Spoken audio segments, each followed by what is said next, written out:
Hello and welcome back to Suspended Fanimation. I'm your host, Dennis Bithoulkas, and it's time again for Saturday Morning Blast Off. Welcome, everybody. Again, it's another slow news week. So we're going to have to make do and have a little bit of audience participation for all one of you out there in the audience. But before I get started with that, let me take care of some business, and we'll get down to it. If you like what you see here, like, share, and subscribe. If you're still on the fence about subscribing, you're going to see a video that pops up at the very end here. YouTube takes the algorithms of all the stuff you've been watching and tries to match it as best as possible. One of the videos in my vast video library and pops up there just for you. And if you like what you see there, hit that subscribe button and the like button and the share button as well. And if you want to know when I'll be on live again next, hit the bell down below. It's a 50-50 chance of YouTube actually notifying you. Best thing to do is go to suspendedfanimation.com. Take a look at the schedule I have up there. I change it out every week. Also, I have all the links to my social media. So Twitter, Instagram, Patreon. Don't have any tiers in the Patreon yet, but it's coming close because I have only about 21 more subscribers to go until I hit 1,000. And then once I hit 1,000, I'm going to have tiers, and I will be giving you guys stuff for the money that you give me. That kind of stuff. Also, I have the links to this YouTube channel, my Facebook page, and a Facebook group page where you guys can post stuff and chat amongst yourselves. Excuse me. Had a little bit of cookie left over there in my throat. Had a little biscotti cookie before I came on. So, yeah. So like I said, it's a very slow news week again. So yeah, I'm going to rely on a little bit of audience participation, and like I said, I've only got like 6 stories. I mean, it's nothing really big. I could make up stuff like other channels, out there that shall remain nameless. There's a lot of them out there. So, and I'd get a lot more clicks if I made up stories, but yeah, fuck that. So, first things first, and this just popped up this morning. I know it was getting close. So Avatar was re-released in China, and it has taken over the title again as box office champion over Avengers Endgame. Avengers Endgame had just eked it out over the top of Avatar, but now that we're back, so yeah, they're back on top again. Hey, Kajani, I'm doing all right. How about you? Yeah. Travis was wondering who in the hell is still buying Avatar. Yeah, it's actually not the DVD sales, it's ticket prices. So movie theaters coming back from the pandemic have been showing old movies and re-releasing them in theaters again, I think for like $5 a ticket or something. And that is what's happened in China, and it's retaken the box office. Yeah, until the next Marvel movie comes out, I guess. The big blockbuster movie, I guess you could say, kind of like Avengers Endgame was. So whatever phase 4, whatever their big movie is going to be, that'll probably overtake that. Ooh, and that's a bit hot too. Still, my tea, as I like to call it. So speaking of Marvel, next week, well, less than a week, on Friday, we're going to get Falcon and Winter Soldier. Hey, Sulacalis, there we go. I always have to stop and pronounce your name because, yeah, I really do need to read it. You say, for some reason, I was thinking Avatar: The Last Airbender. I need more coffee. Yeah. No, not Avatar: The Last Airbender. That would be a much bigger improvement over just Avatar. Yeah. So next week, like I said, Falcon and Winter Soldier is coming out. I'm going to be covering it. It's only 6 episodes. I believe they're an hour long, and it's going to be fairly short. But at the end of that, I'm going to be doing a giveaway. And it's going to be this little guy here. Now, question for you. Do I leave it as is, or what I was going to do, the artist in me was actually going to take some Captain America comics, like the old comics, and do a little paper mache over the top of it. Actually, I've done stuff like this before with poster board, but I have not done this on a statue as of yet. And I was thinking of actually paper mache Captain America here with some Captain America comics on top of it. And then, of course, putting in the accents like the white line around. Actually, I'd probably do the white star on the shield and then the line around it, and also the A in the eyes and stuff like that. So think about it. Think about how you want this guy to look. If you want him as the golden idol that he is here, or as a paper mache, well, not paper mache, but basically covered in comics. Kajani says 1 hour long, so a Marvel 35 minutes. No, it's going to be. Fahey basically says that all these series are going to be about 6 hours total in length. WandaVision is 6 hours basically when you put it all together. Falcon and Winter Soldier is going to be 6 hours. Loki is going to be 6 hours. So on and so forth. And basically, they are supposed to be a 6 hour long movie that ties into a movie. It basically ties into the MCU. So it either enhances a movie or enhances some part of the MCU. It just basically kind of adds on to the MCU. And they're basically spending the same amount that they would spend on a movie for these things. I think it's like $150 million per season, if you will, or per series. Because I believe they're standalone series. They don't have like a season. Like WandaVision had series finale as their last episode title, which means that that's done. If it comes back, it's not going to be called WandaVision. It's going to be called something else. So yeah, I think it's going to be fine. Kajani says, do you think Falcon and Winter Soldier is what's going to lead to the Black Widow film? No, I don't. I think it's going to lead into Hawkeye is what I think is going to happen, but I don't think it's going to lead into the Black Widow film. Black Widow is already done. I know they had to do a little backpedaling because of the pandemic and everything and whatnot. And I think that kind of hurts something in WandaVision, a few things, but I don't know for sure. I know they tweak things here and there, but it might have hurt some of the overall story on some things. But yes, Black Widow was supposed to be first. You're exactly right, Stanley. So Localist says the showrunner expressed hoped interest in a season 2 Falcon and Winter Soldier. I hope so too. I mean, I know this is basically Sam Wilson's origin story as Captain America. That's what it is. If you go into the comics and you read, it's after the death of Captain America, and Sam is, conflicted about taking on the mantle of Captain America in the comics and also in the series. And that's what this is all about, a black Captain America. That's what it's about. Is America going to be accepting of that? And, there's a whole bunch of stuff that's involved. So it's not just about racism, but there's part of that in there too. Yeah, there's a lot of stuff in there, and it's going to be a wild ride. I think it's going to be as emotionally satisfying as WandaVision was when it finally finished, but it's going to be it's going to be its own different animal as well. So yeah, it's going to be it's going to be fun.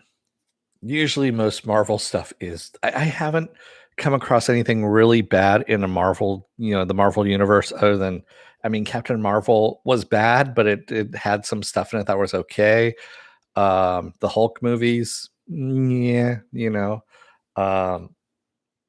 Edward Norton movie, yeah, there's just stuff in it that really blew, especially the way the Abomination looked. But hey, what are you gonna do?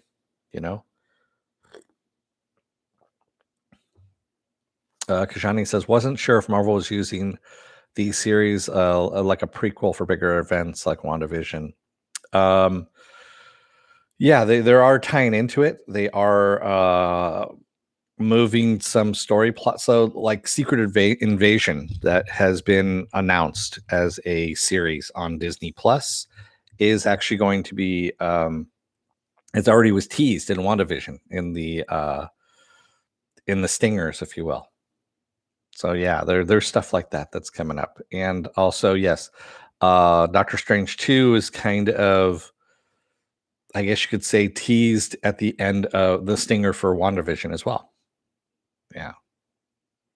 Yeah, you forgot about There's a lot of plates on poles that are being spun right now that are in the air, and you can forget about a lot of stuff until they bring it up. There's a lot of things happening in the Marvel universe. I am happy that this is happening. Like I said, I've never in a million years would think this was going to happen in my lifetime, and yet here we are. So yeah. And the Young Avengers, I don't know if they're going for Young Avengers. They might be. Um, who knows? We don't know. We do know the big bad is supposed to be Kang, I believe, in Phase 4. They've already hired Jonathan Majors from Lovecraft Country as Kang. So yeah. Um, why don't they try and sell Black Widow for $30? That's a good question, Stanley. I think it's mainly because Fahey wants it to be out on the big screen. He actually has said that he believes the Marvel movies, should be seen on the big screen, that they should be a spectacle. You see it with other people, and that's why he's holding out for movie theater releases rather than putting it on the small screen. I don't agree with that. But then again, I have a big screen TV here at home with surround sound system. I actually have Dolby Atmos and all that stuff. So I'm not one of those people and I honestly, I'll go to the theater and watch it, pre-pandemic times, but I still hated going to the theater because of the other asshats that were around me that were doing stupid stuff. Soloculus says they're selling us with story elements to give deeper context to the big story. Exactly. Hits in the movie, conveniently making a crap ton of money on Disney Plus. Yeah, exactly. And also on merchandising too. Remember, it's all about the merchandising. As Yogurt once said, it's all about the merchandising. And those Funko Pops, aren't cheap. I actually just received an email this morning that my WandaVision shirt's coming in. I got a WandaVision gum in the works. So I don't remember if you remember from WandaVision, there's the scene where Vision has a piece of gum in the black and white era portion where it gets stuck in his gears. And they showed they do the cartoonish 50s, it's stuck in his gears kind of thing, and that's on the shirt. So on your chest is the gears of Vision with a piece of gum stuck in there.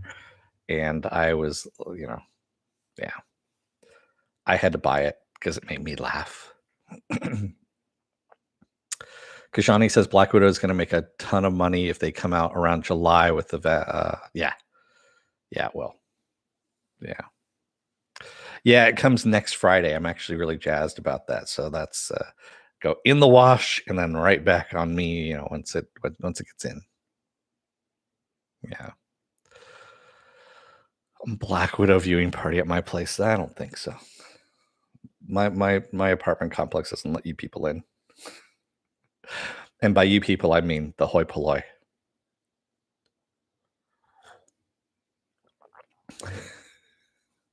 Just to make everything clear. And speaking of Funko Pops, Funko has actually canceled the production of the Cara Dune Funko Pop. So for those of you who actually were had it in your queue of things to buy, that you already bought, like through Entertainment Earth or something like that, you should have gotten an email that that is no longer happening and you've been refunded your money. Big surprise on that one. Are you excited for the Snyder Cut?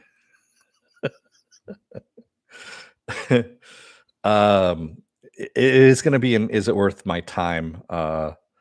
thing, Kajani, and I can already guarantee you what the answer is going to be. If it's clocking in over 4 hours at this point.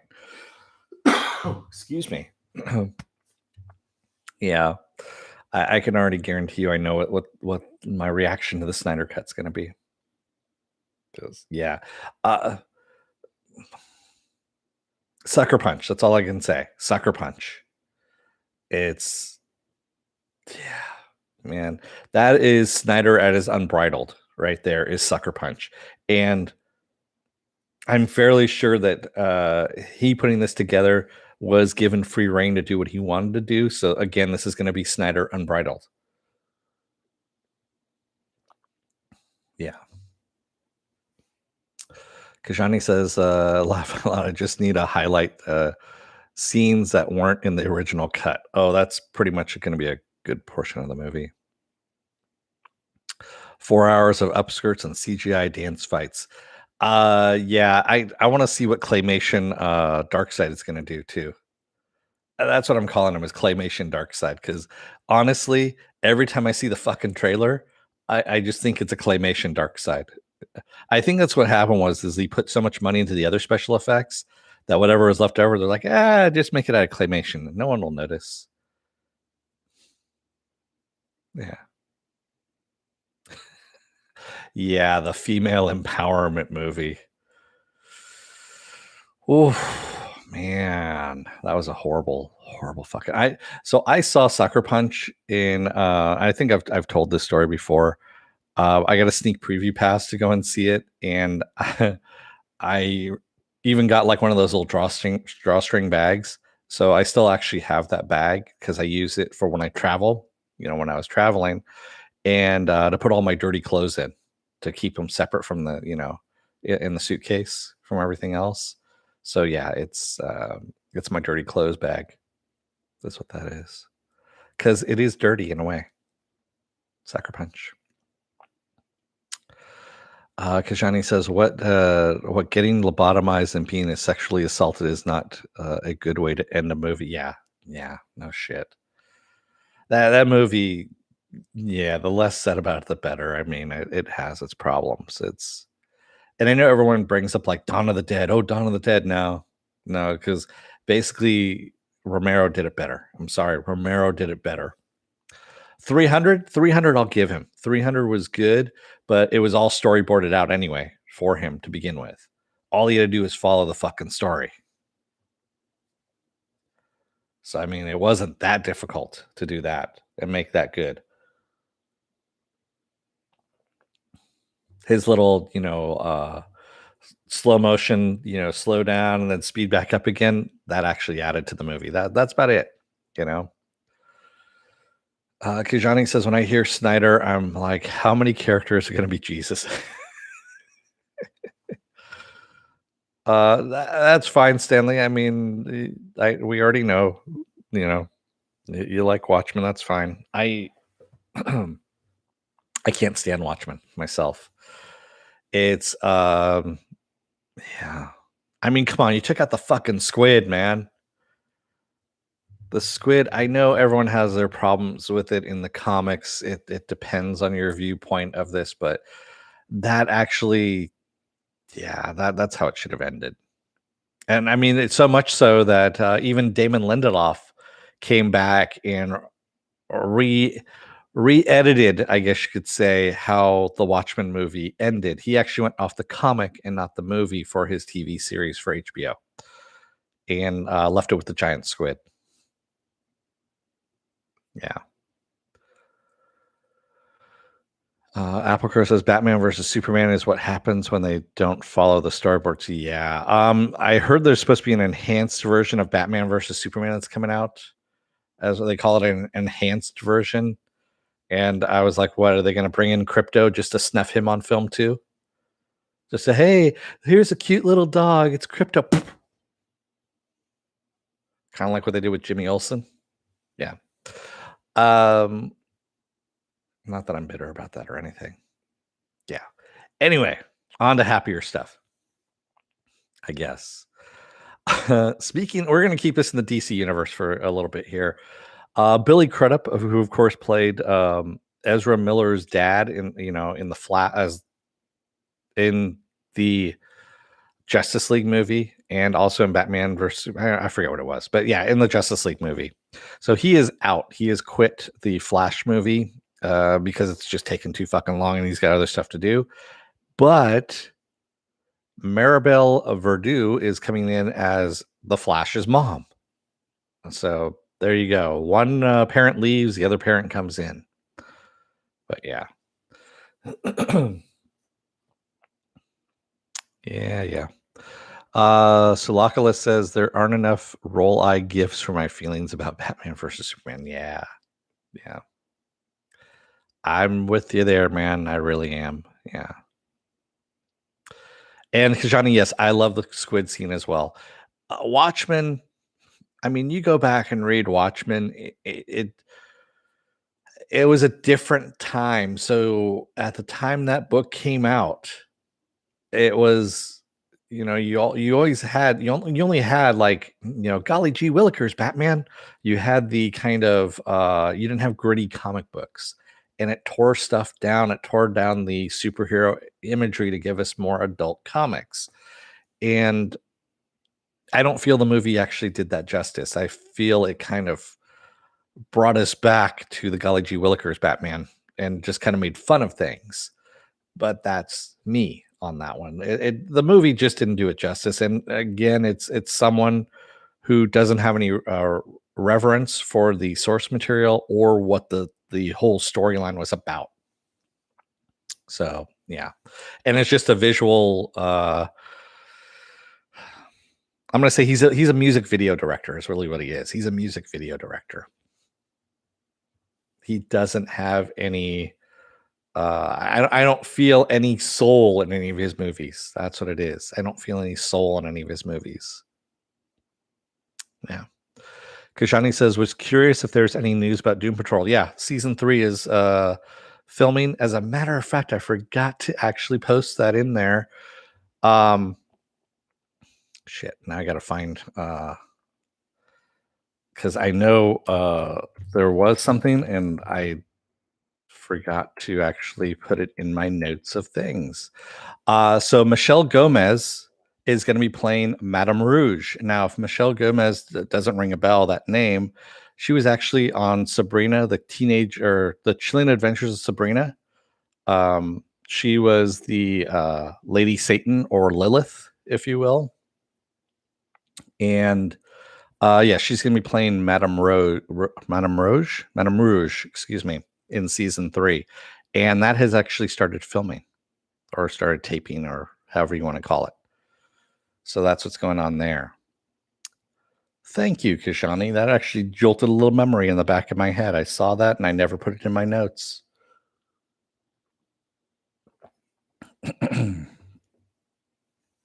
Kajani also says the whole I did it 30 minutes ago was mind-blowing to me as a teenager watching the movie. Yeah.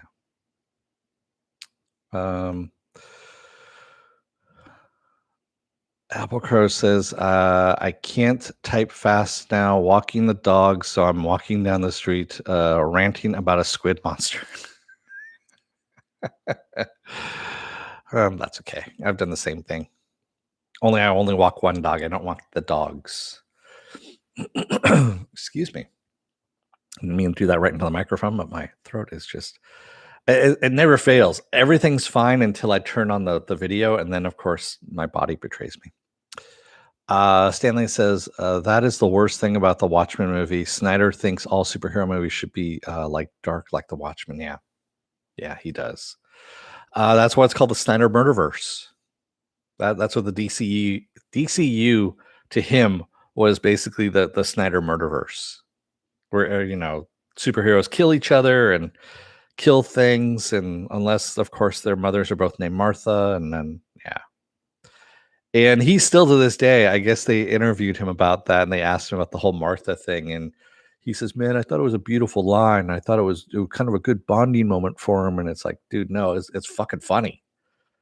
Why, Martha, why'd you say that name? Why did you say that name? Because it was badly written. That's why I said that name. Oh, man. Stanley says, no, sorry. I already read that one. Kishani says, now I'm not sure if was the final episode of season 2 cut short because of quarantine? Yes, it was. Kishani, they said they weren't able to do the final episode. of the season there for Doom Patrol. Yes. Stanley says season 2 should have been 10 episodes, only 9 episodes. But yeah, exactly.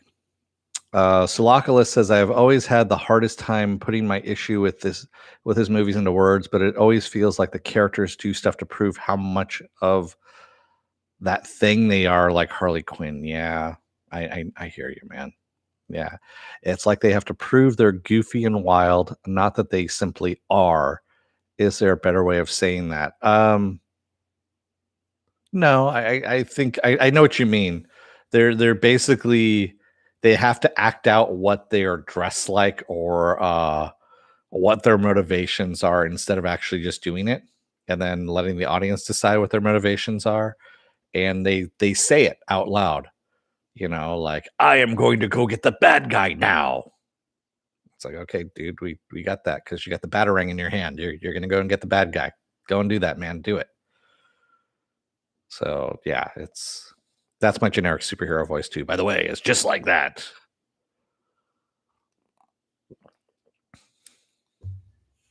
Because I can't do the Bale gravelly voice because it hurts my throat when I try and do the gravelly voice. It doesn't work.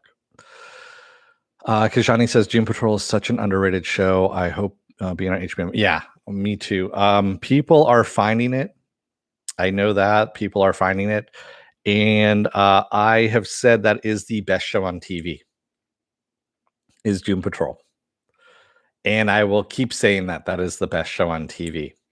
And it's the best comic show on TV as well. Yeah. And I think when season 3 comes out, I believe HBO, Warner Brothers, all that stuff, they're going to promote the shit out of it anyway. And people are going to go, what the fuck's this? Yeah.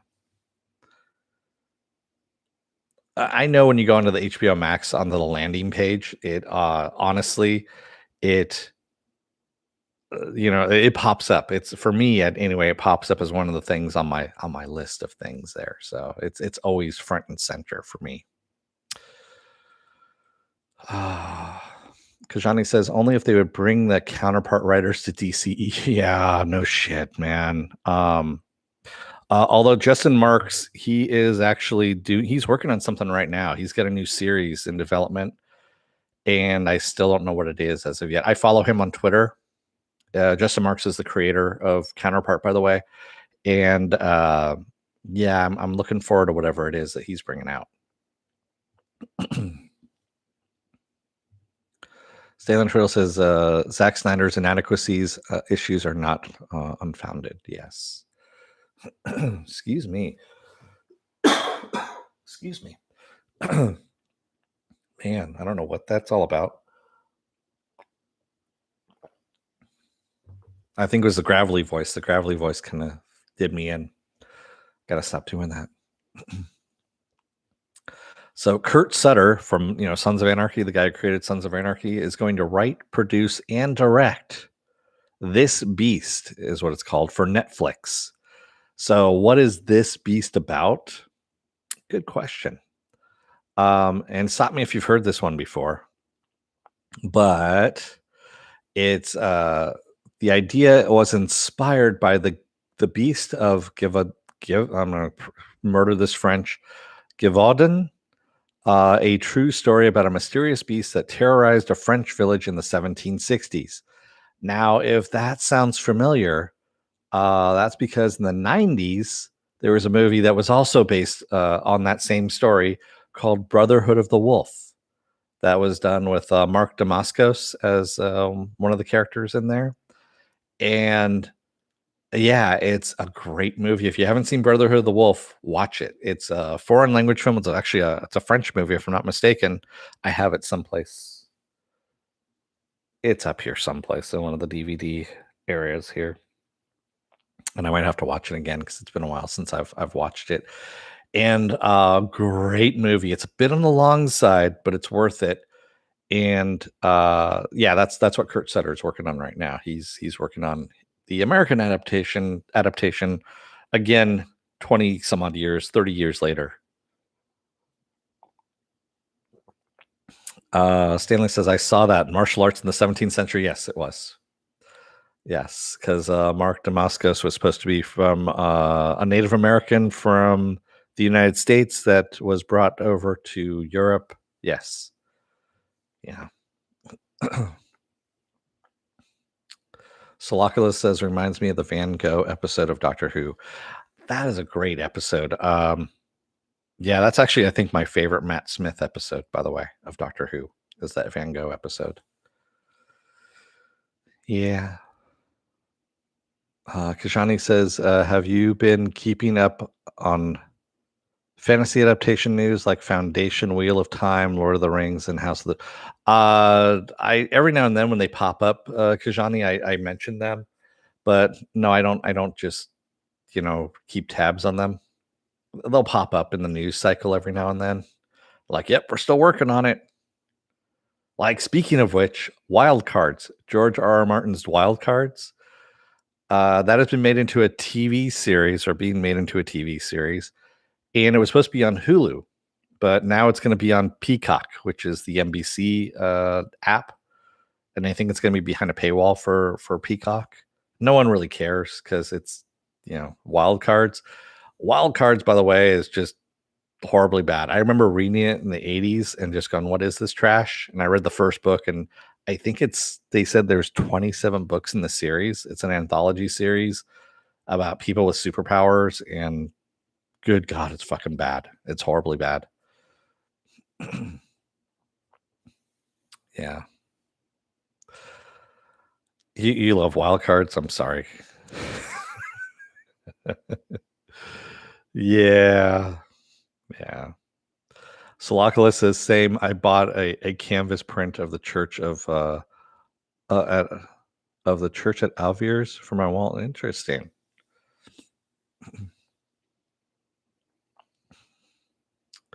Stop it with the GMRM series. I saw half of Night Flyers. I didn't see any of Night Flyers, and I feel better for it too.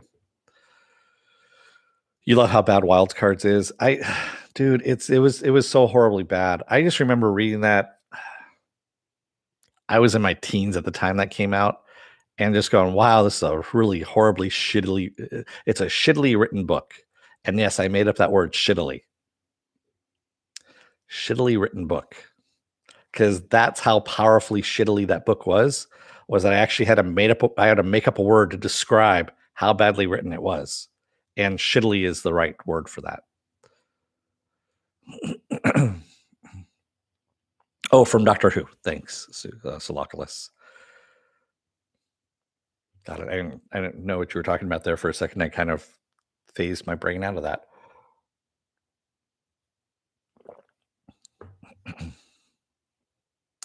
Yeah, when a book is that bad where you actually have to make up a word to describe how bad it is, there's a problem. So speaking of which, Mark Webb, who directed the Andrew Garfield Spider-Man series, he's going to direct the first 2 episodes of R.L. Stine's Just Beyond series for Disney Plus. For those of you who are interested in R.L. Stine, I was aged out of that group by the time R.L. Stine came out, so I know there's a few of you out there who still like R.L. Stine, but yeah, there you go. And actually, Seth Graham Greene is the showrunner and the writer for that series. And if you don't know who he is, he's the guy who wrote, he took Pride and Prejudice and added zombies to it. He also wrote the book Abraham Lincoln Vampire Hunter, which is fun in its own right. I mean, if you the book is actually fairly well written, and it's decent. I know as I shit on George R. R. Martin's Wild Cards and I praise Abraham Lincoln Vampire Hunter, I see the irony in that, but yes, they are different animals, no pun intended. Stanley Tweedle says George R. R. Martin was a writer on Beauty and the Beast with Linda Hamilton. Yeah, that's right, he was.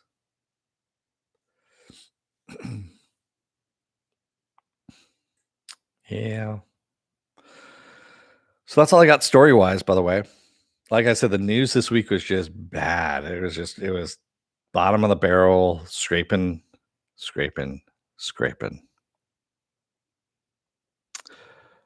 You read P and P and Z? What is P and P and Z? I never heard of that.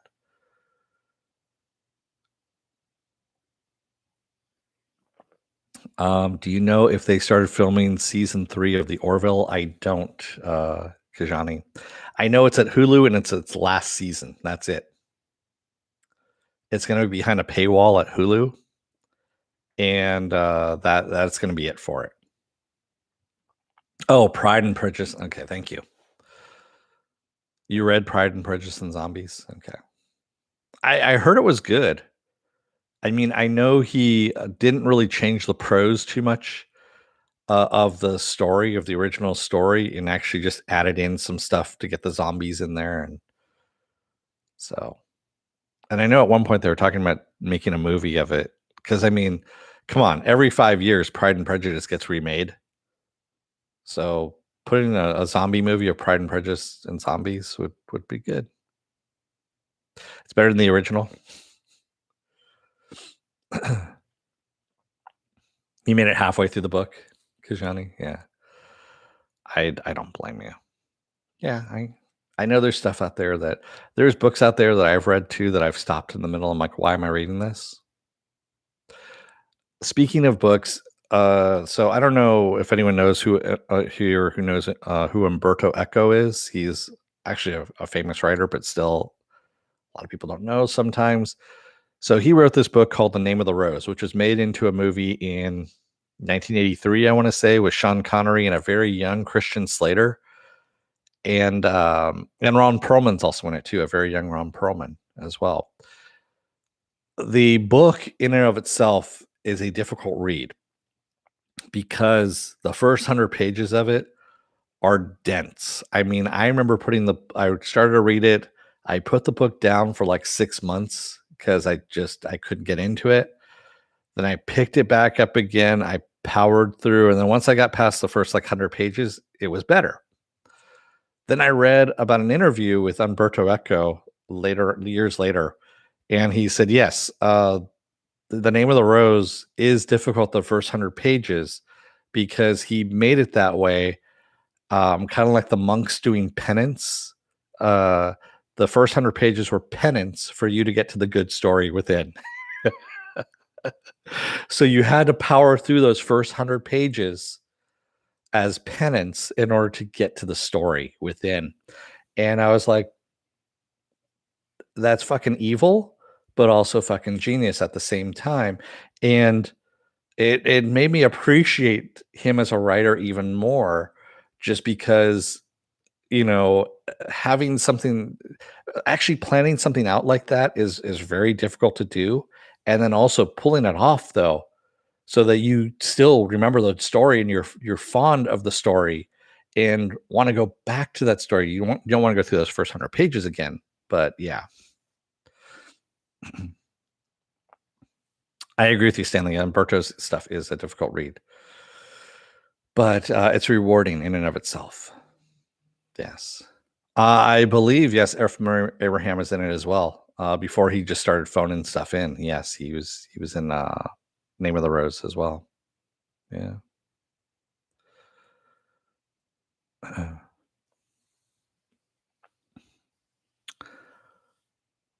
Foucault's Pendulum. Yes, I remember that too. But yeah, Umberto Eco, great writer who has passed on, I believe, if I'm not mistaken.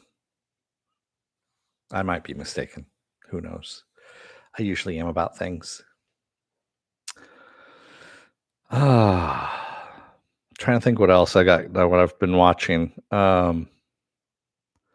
I've been trying to, watch Forged in Fire a little bit more, but I just like the knife making stuff. I really do. Excuse me. Unfortunately, Netflix only has one season on there, and I think I've seen most of those episodes. So I want some new episodes. Goddamn it, Netflix, put them on there. I know you're competing with Hulu for those, but still. I guess I could actually just go to the History Channel's app and go through those too. I think it's on History Channel. Those were Forge and Fire is on. I just, I really dig it for some reason. I don't know why. It takes my mind off of things watching people scurrying around trying to make a knife in 3 hours.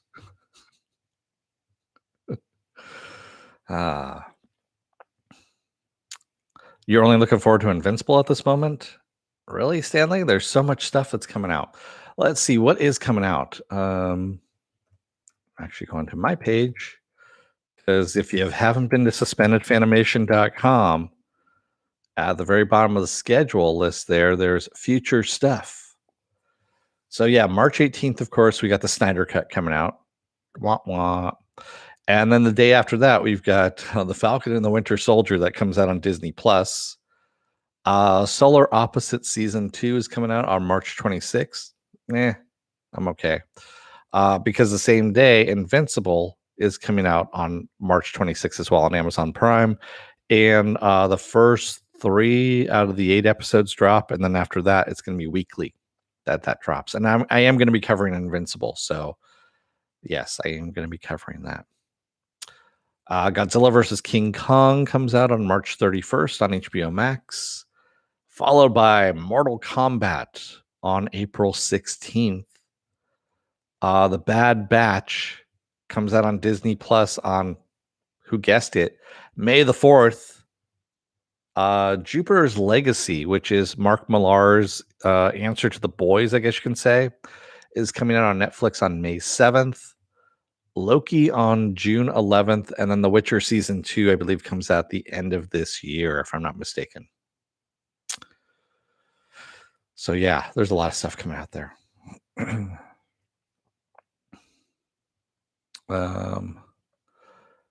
History, aka Aliens or Bigfoot channel. It's not always Aliens or Bigfoot. Sometimes they throw in some, what is it? Mermaids, are they real or not, in there as well. Sometimes a little bit of Loch Ness Monster as well. Stanley says Falcon and Winter Snowman, Falcon and the Snowman are no interest to me. Really? I'm looking forward to see that they're actually going to get a comic accurate Baron Zemo in there too. And I want to see what they do with USA Agent or US Agent. I always call him USA Agent. It was stuck with me as a kid. It just, but it's the way it reads. But it's US Agent. Yeah. I want to see how Goldie Hawn and Kurt Russell's kid takes on that one. What he does with that. Stanley says Dune would be the exception, but that could be a month off.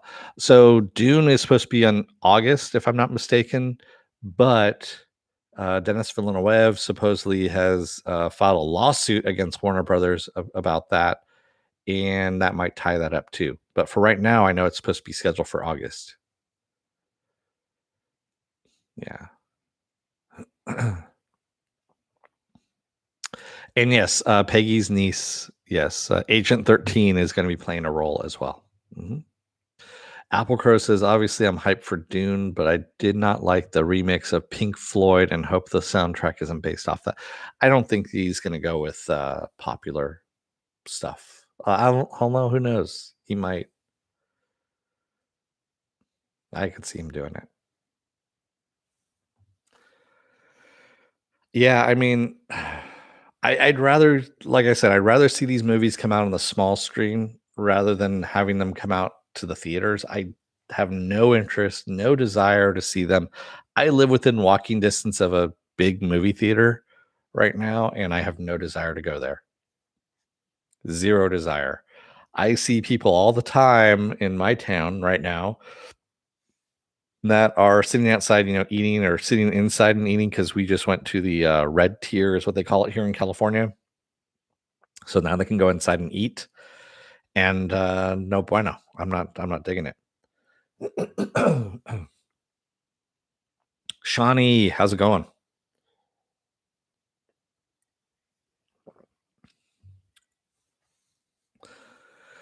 Yeah, if you want to hear a good rendition of a good cover, I should say, of Pink Floyd song, Primus did Have a Cigar, and it's bass led. Yeah. So you have the boom, boom, boom, boom, boom, boom, boom, boom. Yeah, and it just goes off of that, and you have Les Claypool singing the lyrics. It's awesome. Yes, yes, Primus. And by the way, Les Claypool's new band, it's basically a good portion of his old band with I think a few new members, and I can't remember the name of it now offhand. It's escaping me, but they released an album like 2 years ago based on it's Willy Wonka and the Chocolate Factory. They redid a good portion of the songs and stuff like that. It's fucking phenomenal. Yes. Great stuff. Really, really good stuff. And yes, Shawnee, here it's overcast, so the sun keeps peeking out, then closing up, peeking out, closing up. Yeah. But Applecrow says I should say I just felt the song was wrong for the trailer. It's too much of a modern trope to. Yeah, I agree with you. Yeah, kind of like using Hallelujah over and over again for a certain trailer that came out that was put out in 4:3 aspect ratio with a claymation dark side. Yeah. Applecrow says, Dennis, did you watch the Snowpiercer Willy Wonka theory? I did. I watched the Snowpiercer Willy Wonka theory, and I'm not buying it. Sorry, not buying it. I'm just not buying it.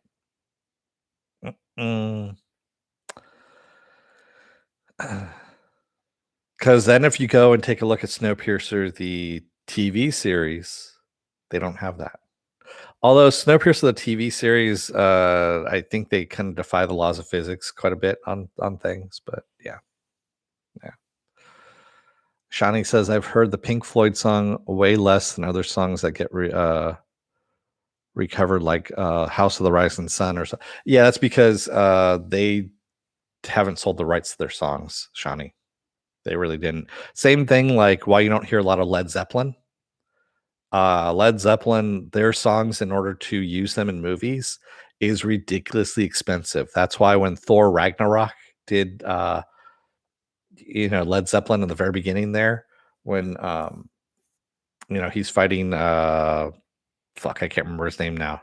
Demon dude with the horns. Immigrant Song. Thank you, Applecrow. Yeah, but when he's fighting him, they spent an insane amount of money. But then again, it's Disney, so they have an insane amount of money. Like, sure, here's the money that you want for that song. We'll use it. But it fit perfectly in there. It really did. I went back and rewatched it recently, and I'm just like, fuck, this is really good. I forgot how good this was. Yeah. Yeah, Taika Waititi just fucking knocks it out of the park. I can't wait to see what he's going to do with Thor: Love and Thunder. I know they're still filming that right now. Applecrow says, reminds me of the story of Bill Gates getting the rights to Start Me Up. Was it him that got that? I thought it was somebody else, but yeah, when you have more money than God, you pretty much just can buy anything you want. Obviously.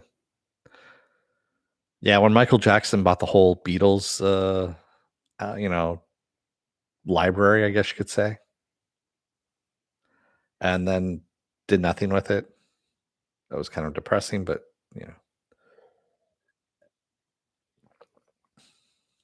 Applecrow says way back for a Windows line. Oh, that's right. I remember now. Yeah. Yeah. That's right. They said $10 million. I remember that now. They used it for Windows 95 because of the start menu.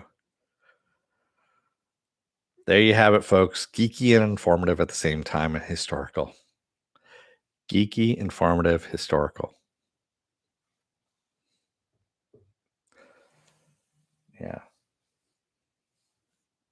Huh. Getting weird stuff on my phone, that's all. And not good weird stuff either, just kind of weird stuff. That's all. But I should let you guys go for the day because I'm pretty much out of material. And yeah, and my throat's, still kind of doing all the scratchy stuff. But what's going to be happening for the rest of the week? Well, tomorrow and Monday I'll be off. Tuesday will be another episode of Is It Worth My Time? And I'm still on the fence about a couple of things. I don't know yet. I have to think about it a little bit before I do anything.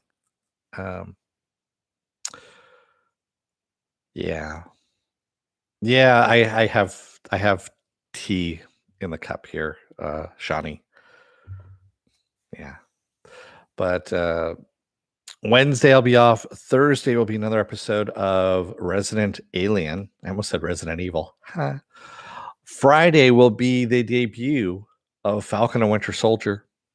Saturday will be another episode of Saturday Morning Blast Off, where I take the genre news of the week and any genre stuff you guys want to talk about, and we talk about it. Hopefully there's some news next week, man, because these short news Johns where I only have 5 or 6 things. It's not easy, quite honestly. Although I do like talking to all you guys, and I'm hoping more of you guys show up and join in the discussion here. Yeah. I like the last Resident Alien as well, Stanley, mainly because there was a certain Firefly alumni that was in there as a voice. And I thought it was pretty funny. But if you want to know when I'm be on live again next, you get the bell down below. It's a 50-50 chance of YouTube actually notifying you. Best thing to do is go to suspendedfanimation.com, where I've got the schedule up there. And I've got all the links to my social media. And I've got the links to this YouTube channel, my Facebook page, and a Facebook group page where you guys can post stuff and chat amongst yourselves. And if you're still on the fence about subscribing, take a look at the video here that's going to pop up at the very end. And if you like what you see in this video, hit that subscribe button down below there. Also hit that like button and the share button while you can. Yeah. Stanley says, I wondered who that was. It was familiar. Yeah, it was Nathan Fillion. Nathan Fillion is the voice of the octopus in the tank there. Yeah. You got autoplay to hear? Interesting, Shani. That's kind of interesting. Well, I hope you come back. I hope you liked what you saw, Shani, and I hope I'm pronouncing your name right. I am famous for mispronouncing names and just murdering the shit out of names. So hopefully you come on back, and please join us again in the chat. Like I said, my schedule's up on suspendedfanimation.com. Take a look at that. I'm usually on time, roughly within about 15 minutes. This one was a little bit later. Saturdays are the ones where I usually am about half an hour, 45 minutes late, somewhere around there. And that's because I'm usually scraping the bottom of the barrel looking for news and trying to figure out, I'm trying to get to the last up-to-date minute of the news. And that's why I do it on Saturday mornings instead of Friday nights. Because yeah, that's what ends up happening. But yeah, come on back. It's all good. Everyone in the chat here is actually really chill, and they are friendly for the most part, except for Applecrow. He's